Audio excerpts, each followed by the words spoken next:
Why is the most dangerous creature in the universe called the weeping angels? Although they have an absolute defense mechanism. If they are seen by any creature, they will be turned into an indestructible statue of invincibility. But if two angels look into each other's eyes, they will fall into an eternal lock that cannot be undone. That's why they cover their hands with their eyes as if they're crying, hence the name weeping angels. But the statues in front of us are all twisted and horrible, not even the slightest bit like the weeping angels. In order to verify his suspicions, the doctor asked everyone to turn off their flashlights, and he quickly flashed the light himself.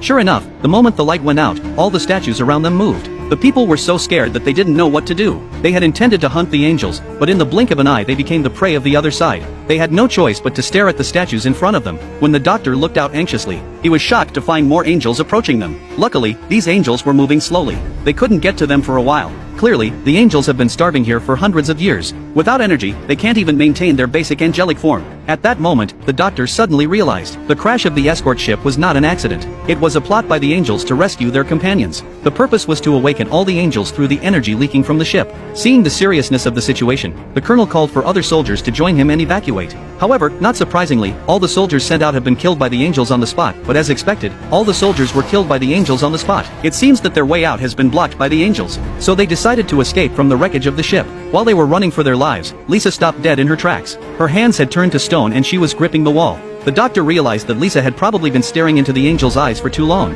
and her brain was under the angel's control. But even though he told Lisa over and over again that it was all an illusion, Lisa was unable to move. The weeping angels were about to catch up with her. At the critical moment, the doctor suddenly bit Lisa's right hand. It worked! They immediately retreated while staring at the statue. However, when they arrived at the crash site, they realized they had another fatal problem.